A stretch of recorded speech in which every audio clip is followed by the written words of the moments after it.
গল্পটা পড়ার অনুরোধ রইল। আমার যখন বিয়ে হয় তখন আমার বিয়ের বয়স হয়নি, ঘরে সৎ মা ছিল, তাই সব বোনদের 12 থেকে 14 বছর বয়স হলে বিয়ে দিয়ে দিত। তাই এই বয়সে আমার বিয়ে হয়েছি। নিজের ভালো মন্দ তেমন একটা বুঝতে পারতাম না।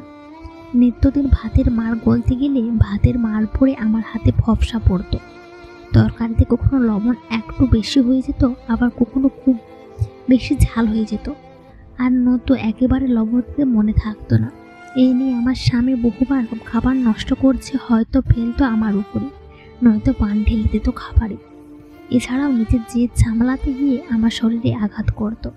আমি কান্না করে মনে মনে নিজেকে বোঝাতাম, আজ আমার কাজে ভুল হয়েছে বলে আমাকে আঘাত করছে। হয়তো এই আঘাত থেকে একদিন আমি সঠিক কাজগুলো শিখতে পারবো। আমার বিয়ের প্রথম বছরে আমার প্রথম সন্তানের আগমন যখন পৃথিবীতে আসে, তখন আমার স্বামী এতটা খুশি হয়েছিল যা বিশ্লেষণ করে লিখে বোঝাতে পারবো না। আমার প্রথম সন্তানের বয়স যখন 3 মাস, তখন আমার দ্বিতীয় সন্তানের আগমন ঘটে। আমি অসুস্থ হয়ে পড়লে ডাক্তারের কাছে যাই। ডাক্তার বলেন আমি আবারও মা হতে চলছি। আমি তো খুশিতে আত্মহারা হয়ে গেছি। ভাবছি আমার স্বামী এই কথা শুনলে অনেক খুশি হবে। আমি তাড়াতাড়ি বাসায় এসেছি। ওকে ফোন করে জানালাম, বললাম আমি ডাক্তারের কাছে গিয়েছিলাম। ডাক্তার বলল আমি আবারও মা হতে চলছি। এই কথা শুনে আমার স্বামী কিছু না বলে মোবাইলের লাইনটা কেটে দিল। তারপর থেকে নেমে আসলো আমার জীবনে অন্ধকার কঠোর দুর্ভাগ্য। ঠিক সেদিন থেকে আমার স্বামী আমাকে কেয়ার করা ছেড়ে দিল। দিনে দিনে আমার স্বামীর দায়িত্ব থেকে আমাকে বঞ্চিত শুরু করেছে। আগের মতো কথা বলি না, আমি কিছু বললে শুনি না। অনেক রাত করে বাড়ি ফিরি, আর ঘরে ফিরে এসে আমাকে একটা কথাই বলে, এই বাচ্চা আমি চাই না, এই বাচ্চা পৃথিবীতে আসতে দেব না। আমি বোবার মতো চেয়ে থাকতাম। তারপর হঠাৎ একদিন রাতে আসেনি। আমি খুব দুশ্চিন্তায় ছিলাম। পরের দিন সকালে 11টা বাজে বাসায় এসেছে। আমি জিজ্ঞেস করতে গিয়ে কিছু জিজ্ঞেস করিনি, কারণ ও আমার উপর রেগে আছে। ওকে খাবার দিলাম, বসে আমাকে জিজ্ঞেস করলো, বাচ্চার ব্যাপারে কি সিদ্ধান্ত নিয়েছো? এই বাচ্চা আমি চাই না, কতবার বলবো?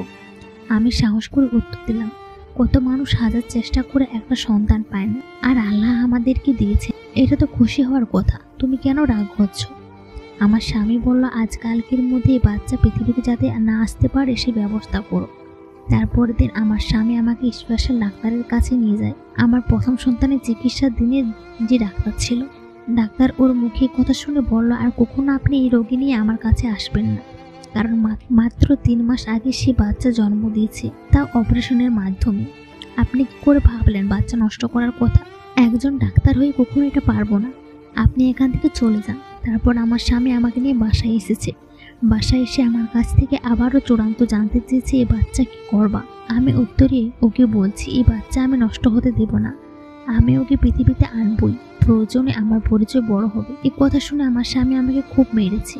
সেদিন থেকে জীবনে নেমে আসে এক অন্ধকার জগৎ। এভাবে যে কত রাত কতদিন আমাকে মার খেতে হয়েছে। অমানবিকভাবে আমাকে শারীরিক আঘাত করা হতো। হঠাৎ একদিন আমার বড় বোন আমাদেরকে দেখতে এসেছিল। এসে শুনে এই ঘটনা, আমার স্বামী আমার বড় বোনের সামনে আমাকে আবারও জিজ্ঞেস করল, এই সন্তান আমি কি করব? আমি একই উত্তর দিলাম, এই সন্তান আমি পৃথিবীতে আনবই, ও আমার সন্তান, আমি গর্ভধারণে। এ কথা বলতেই রুমের দরজা বন্ধ করে আমাকে মারতে লাগলো। আর বোন দরজার বাহির থেকে চিৎকার করে বলতে লাগলো, আমার বোনটারে তুমি এভাবে আর মেরো না ভাই, এই সন্তানের দায়িত্ব আমরা নেব, তুমি ওকে ছেড়ে দাও।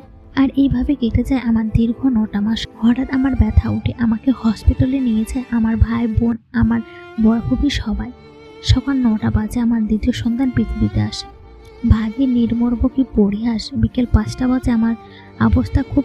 ডাক্তার বুঝতে পারেনি আমার কি হয়েছে। ডাক্তার শুধু বলেছেন 20 মিনিট সময় আছে, এর মধ্যে আমাকে আবার অপারেশন করতে হবে, এটা আমার জীবনের গ্যারান্টি দিতে পারছে না। সাথে সাথে অপারেশনে নিয়ে যায়। বিকেল 5টা থেকে রাত 11টা আমার অপারেশন চলে।